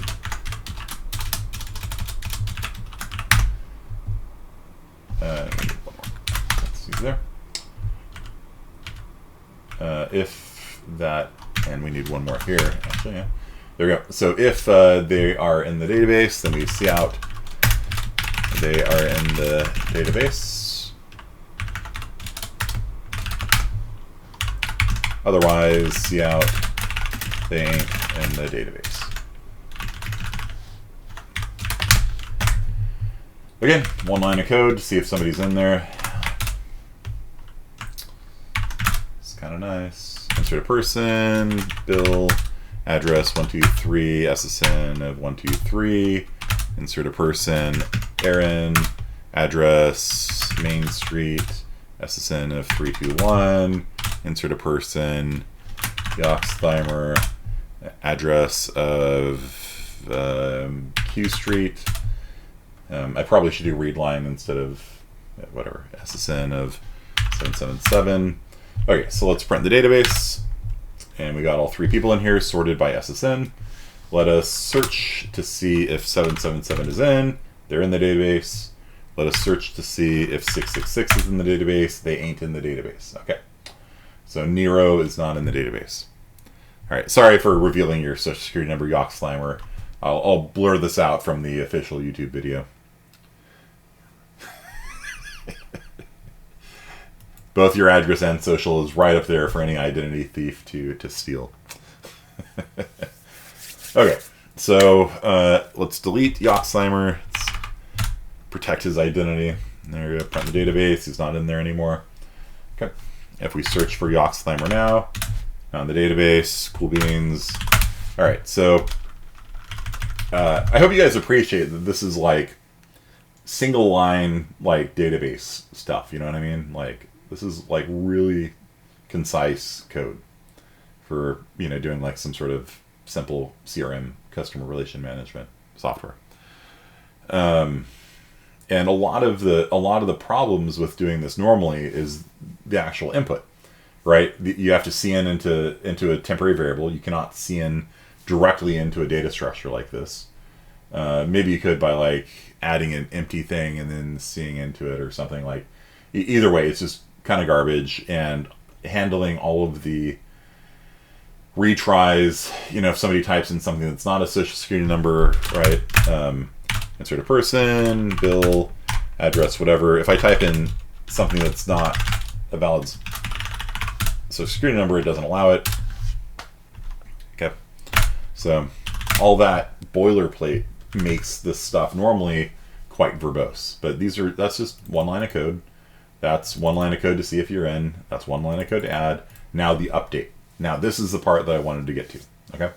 And again, we're going to go a little bit over. So, if you have to leave, you have to leave. You can watch this later. And then you need your own read library. It's on GitHub. Readlib is on GitHub. So you just get it. It's a good one. Oh, that's a good one. All right. So to update, that's that's a thing. Okay. This is the point of what I wanted to get to today. So sets are immutable. Problem. Sets are immutable, or technically the set elements is a better way of putting it. Set elements are immutable. So if we get an iterator, so if we say auto iterator equals db dot find, and we're going to read long, probably should have just used an int with all this extra typing, please, because SSNs do fit into ints barely. Please enter the SN to update.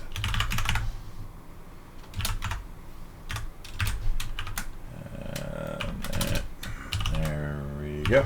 So we've got an iterator now pointing at the set. If you were to do something like this, like iterator points to set SSN 100, this is bad. Because you've got a element that's in a binary tree, sorted on social security number, and you've just changed the key value of it. Do you guys see why this is a problem?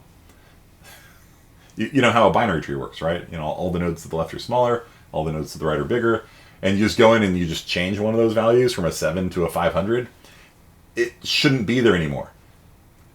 You've broken the entire tree, right? The entire thing's broken.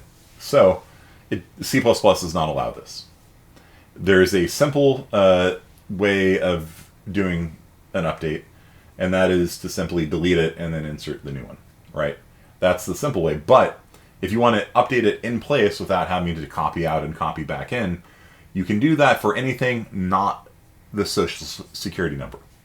Okay? If you do it for, you can technically do it for the social security number, but it's like throwing a hand grenade onto your tree.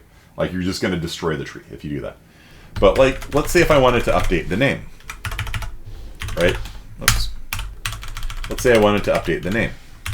And I wanted to set the name to be new user 999 or something like that. It still doesn't allow me to do this because it is const. Do you guys understand? You cannot change anything that's in a set. You can't. Unless you can. Okay? So this, if I change the name of Yoxheimer to be new user 999 to protect his identity, that's actually not going to break the tree. Do you guys know why? Why would that not break the tree? I've just changed his name. Why would that not break the tree? Yeah, because it's the social security number. Yeah, exactly. only the key really needs to be immutable, right? Only the key needs to really be fixed. If you wanted to change some of the details on it, like, it's not going to break the tree at all. And so, for that purpose, there is a keyword called mutable. Okay? And mutable allows you to change things within a constant variable. All right? So, that's...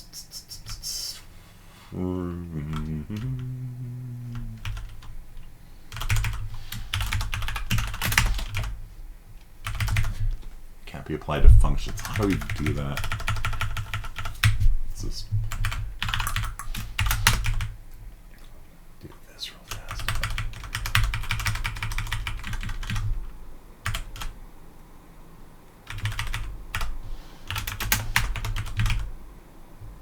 And it works. Okay. Yeah. Yeah, either way. Yeah, so if you have a mutable variable, I would need to clean up the class a little bit. Do you see how this works? Like, even though this is a constant iterator, right? And you're not supposed to be able to change anything through a constant iterator. If you have a constant iterator pointing at a constant element in a binary search tree that should be immutable, you can still change elements on it using the mutable keyword. If I were to pull that out, then it does not compile. Why? Because you can't write to a constant. But if you do mutable, now you can write to it. You guys see that? So, do I recommend that? Nah. You can, but a lot of the times, like, you're going to want to be able to update the social security number too, right? Like, when I registered at UCSD, I registered with the wrong social security number because I was always writing my to the digits backwards, and then I convinced myself that that was the right way of writing it because I always got it backwards, and so I would write it the right way, and then think I'd written it the wrong way, and then think I was writing it the wrong way when it was the right way. And so when I literally applied to college, I was admitted under the wrong social security number. And like I told you, UCSD used your social security number as your student ID.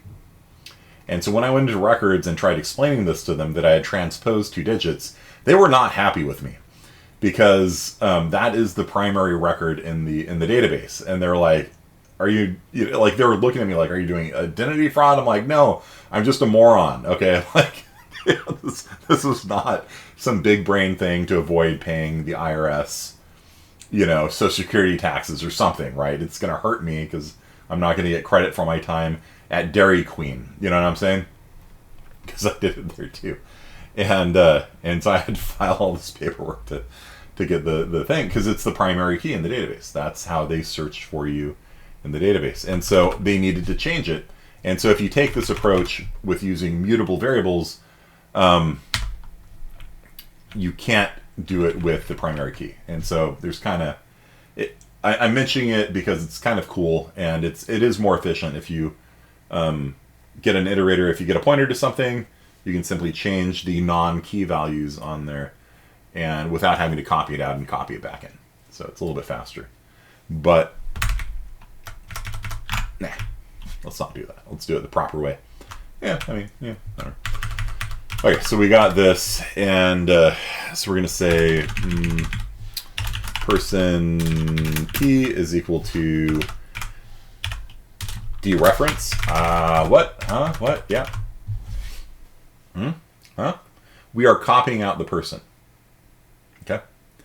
And that's going to copy the person out. Why star? Because find returns a pointer. It returns an iterator pointing at that person.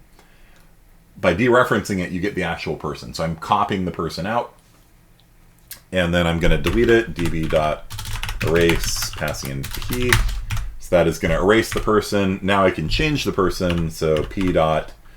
I can just do a read, I guess. Please enter the new information. This won't work if they type in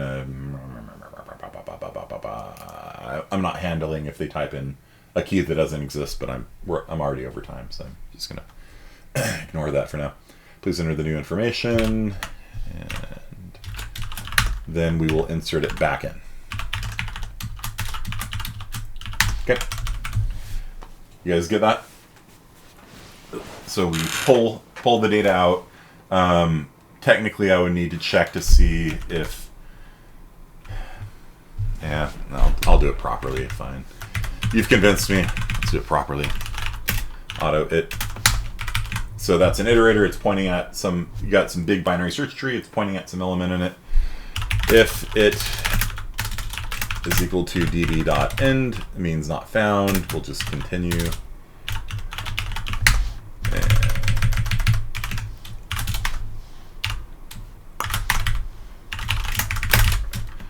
Person not found. We'll be good. There we go. I don't like having explosive bombs in my code.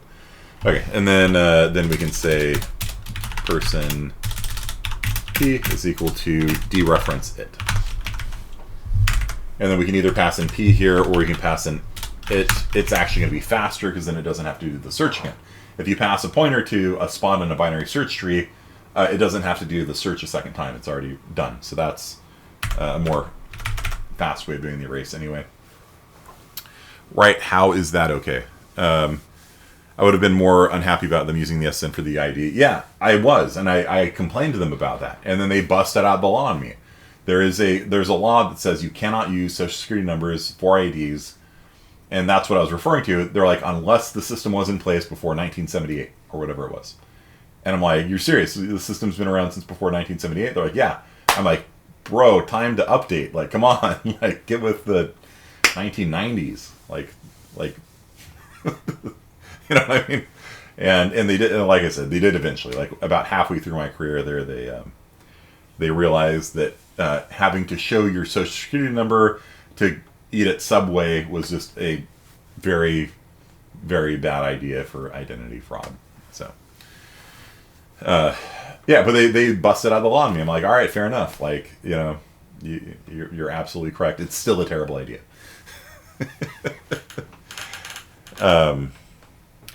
Army used SSN for all our stuff until 2014. It was printed on your tags and ID card. They had to show to people. Yeah, like I got identity frauded at Starbucks.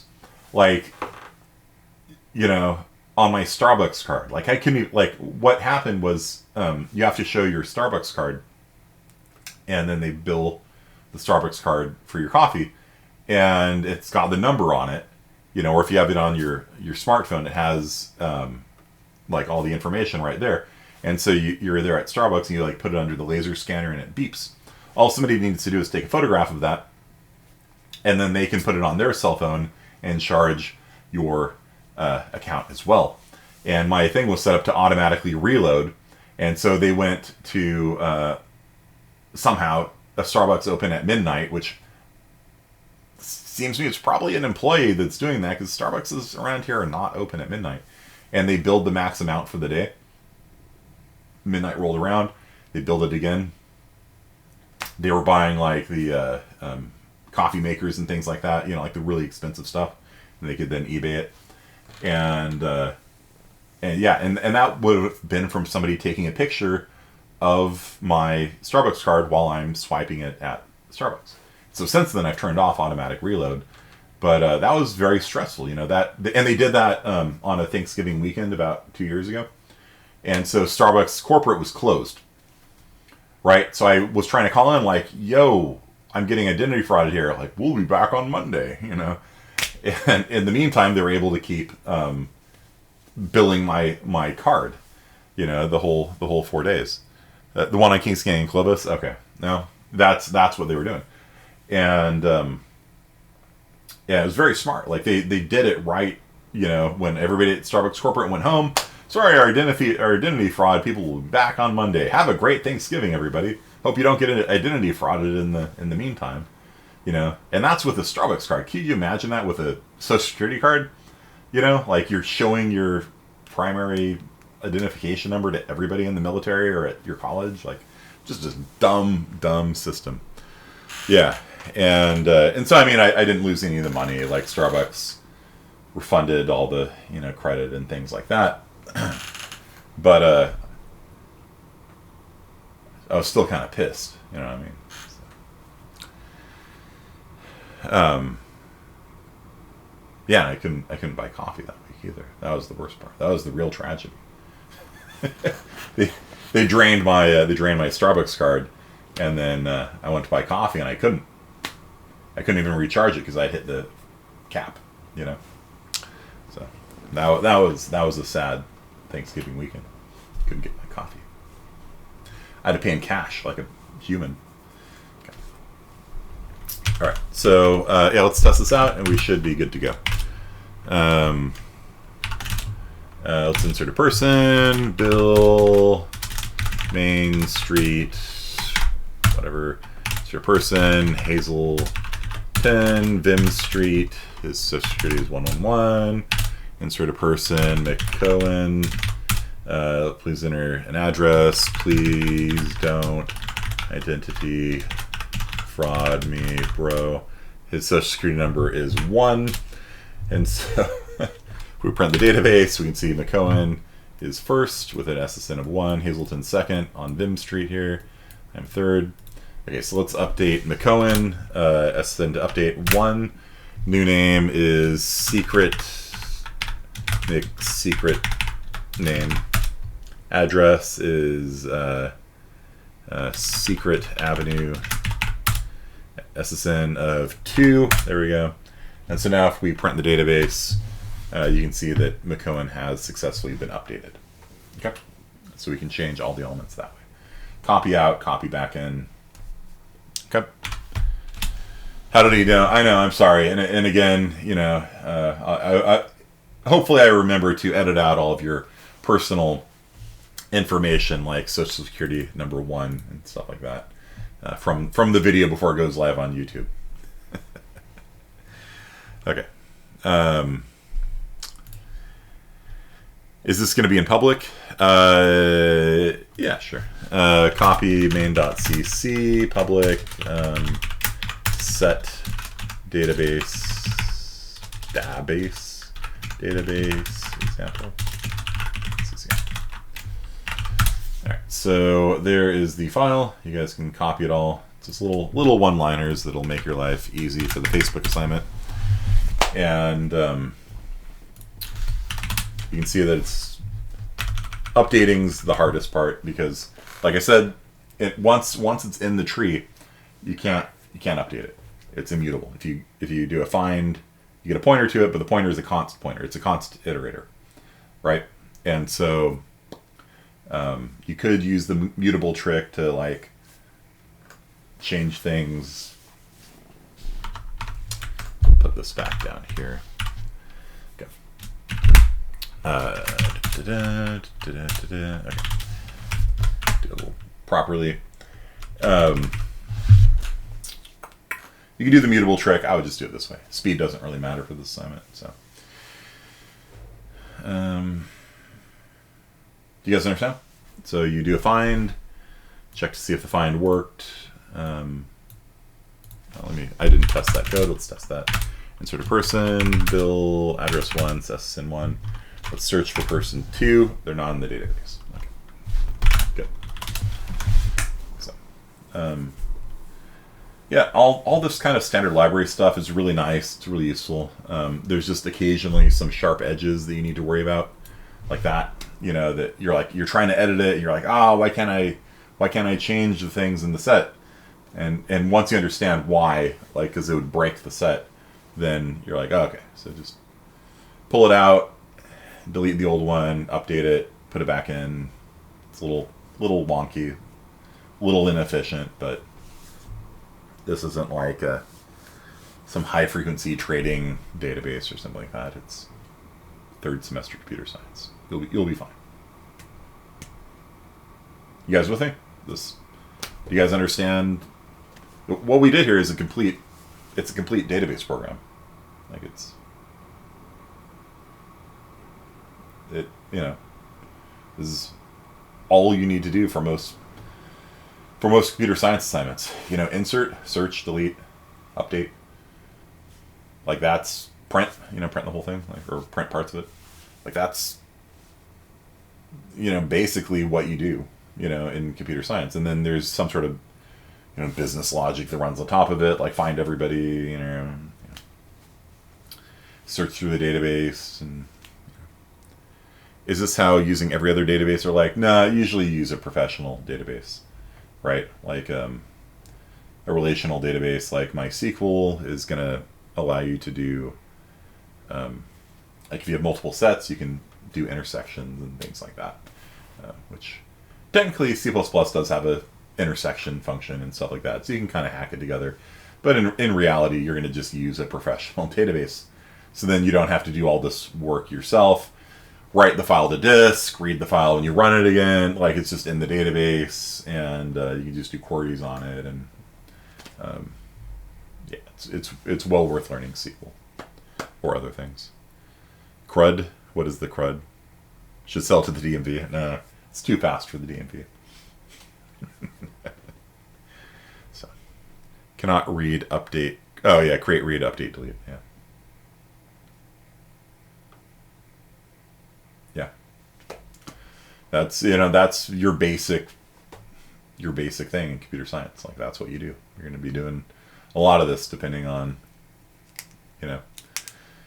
what field you're in. You go into physics, put a bunch of oxygen particles into a database, simulate it, then query to find out how much the average temperature of the particles are or something. Like, there's a huge number of fields that computer science is used in. It's used in every field, right?